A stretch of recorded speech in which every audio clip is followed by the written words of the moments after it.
बिस्मिल्लाहिर्रहमानिर्रहीम, अस्सलाम वालेकुम। आज मैं आपके लिए कोफ्तों की रेसिपी लेकर आई हूँ। ये मैंने कीमा जो है ये आधा किलो ले लिया है, हाफ के जी।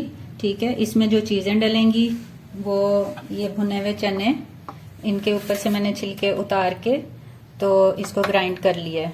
ठीक है, ये डलेगा, ये इसमें साथ साथ डालते हैं। इसके बाद ये मैंने लिए खसखस। ये खसखस जो है ये वाला 1 चम्मच मैंने लिया। इसको मैंने अच्छी तरह धो के, इसमें रेत बहुत होती है, बहुत अच्छी तरह से इसको धोना होता है। पहले मैंने 3-4 घंटे इसको भिगो दिया था, ये फूल गई। फिर इसको मैंने अच्छी तरह से धो के रेत निकाल के अब इसको मैंने पीस लिया, ये इस फॉर्म में आ जाती है। फिर अब ये भी इसमें डलेगी।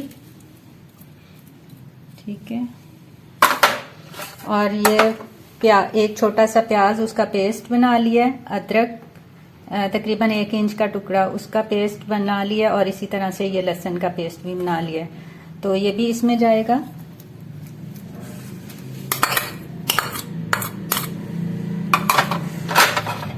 ये 1 टीस्पून ये वाला 1 चम्मच नमक, यही वाला टीस्पून 1 लाल मिर्च,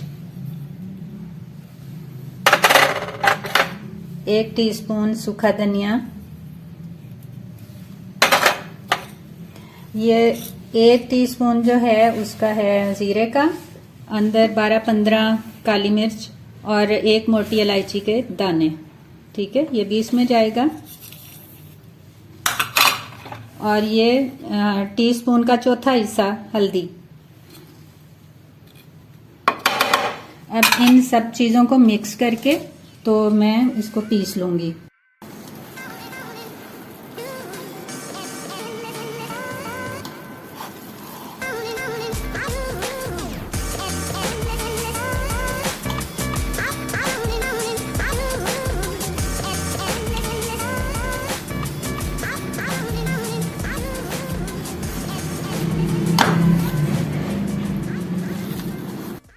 जी, अब साथ साथ ग्रेवी भी तैयार करने के लिए रखेंगे।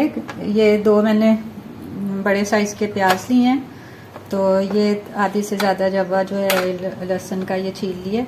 अब ये इसी तरह ये लहसुन तो ऐसे ही डाल दूंगी देगची में, गल जाएगा खुद ही। और ये इसको काट लेते हैं।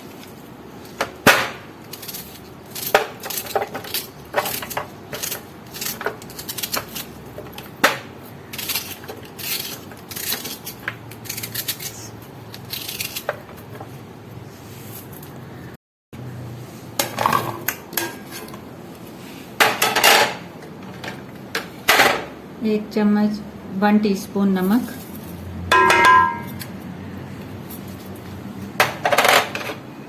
1 इंच का टुकड़ा अदरक का पेस्ट,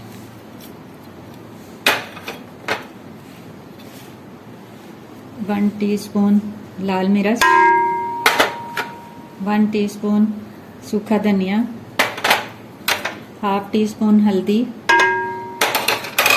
और ये हाफ टीस्पून ज़ीरा, 1 मोटी इलायची और 10-12 काली मिर्चें और 2 लौंग। ठीक है, ये साबुत ही डालेंगे। अब इसमें 1 मग पानी का डाल के इसको गलने के लिए रख देते हैं। तो तकरीबन 10-15 मिनट में ये गल जाएगा। उतनी देर में हमारा जो मटेरियल है कीमे वाला वो सारा तैयार हो जाएगा। उसको पीस लेते हैं, तो फिर मिलते हैं। ये गल जाए और वो पीस लूँ तो फिर मिलती हूँ।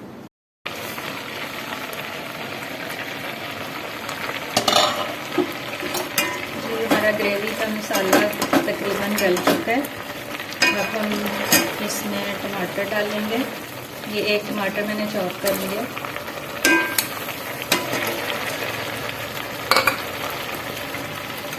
ये 2 चम्मच डोंगे के मैं दही डाल दूँगी अंदर।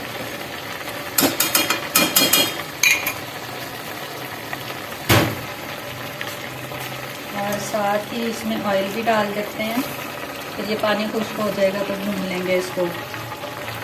ये तकरीबन ये हंडिया बनाने वाला 1.5 चम्मच डालूंगी। ठीक है, अब इसको मिक्स कर देते हैं और खुश्क होने के लिए रखते हैं। जब इसका पानी खुश्क हो जाएगा तो फिर इसको भून लेंगे। तो पानी खुश्क होता है तो फिर मैं मिलती हूँ आपसे।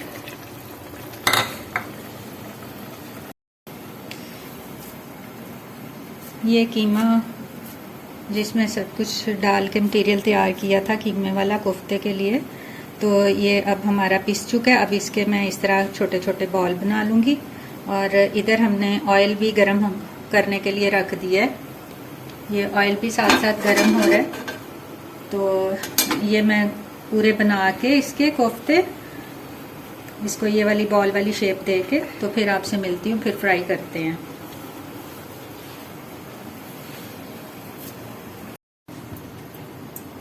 कि मैंने छोटे छोटे बॉल बना लिए हैं कीमे के। अब इनको फ्राई करेंगे और ये डीप फ्राई करना है। ऑयल गरम हो चुका है हमारा।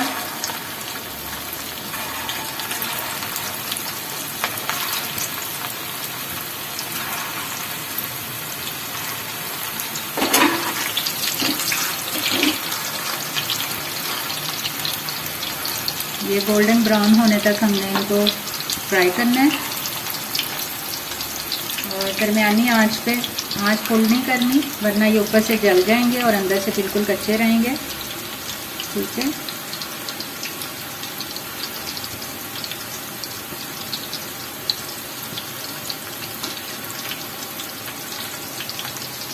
ये जब गोल्डन ब्राउन हो जाएंगे तो हमने इनको निकाल लेना है और फिर मैं निकाल के प्लेट में, जब ये सारे गोल्डन ब्राउन हो जाएंगे तो फिर मैं आपसे मिलूँ। ये कोफ्ते ब्राउन हो चुके हैं हमारे, गोल्डन ब्राउन। बहुत प्यारी सी खुशबू आ रही है, आप देख रहे होंगे।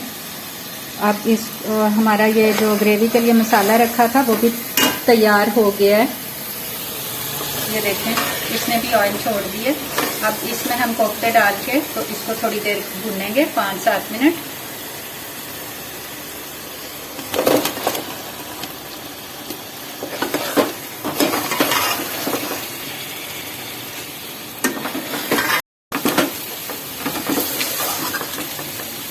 ग्रेवी के अंदर हमने इनको कोफ्तों को अच्छी तरह से भून लिया।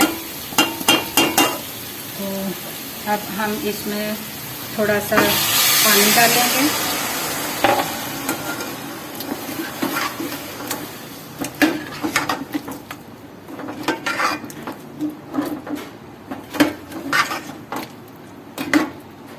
और अब हम इनको 10 से 15 मिनट के लिए हल्की दम वाली आंच पे गलने के लिए छोड़ देंगे। अब जब ये गल जाते हैं तो फिर मैं आपसे मिलती हूँ।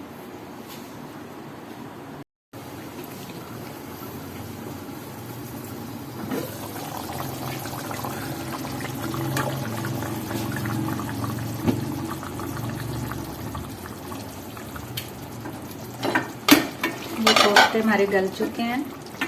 अब ऑयल भी ऊपर आ रहा है, इसको चेक कर लेते हैं। ये देखें, गल चुके हैं। अब ग्रेवी भी ठीक है क्योंकि नान के साथ इस्तेमाल करनी है। तो अब हम इसमें ये हरा धनिया और मिर्चें डाल के इसको 2 मिनट के लिए दम दे देते हैं ताकि इसका फ्लेवर भी इनमें आ जाए। ठीक है, चूल्हा बंद कर देते हैं। इसको 2 मिनट के लिए ऊपर से ढक देते हैं ताकि फ्लेवर आ जाए और फिर मैं डिश आउट करके दिखाती हूँ। 2 मिनट के बाद आपसे मिलती हूँ दोबारा।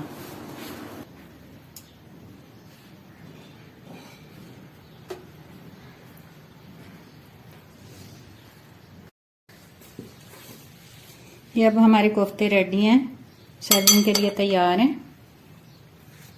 बहुत मज़े की और बहुत प्यारी खुशबू आ रही है। उम्मीद है आपको इसका सारी रेसिपी अच्छी तरह से समझ आ गई होगी। आप ज़रूर इसको ट्राई करें और मुझे फीडबैक ज़रूर दें, दुआओं में ज़रूर याद रखें। अस्सलाम वालेकुम व रहमतुल्लाहि व बरकातुहू।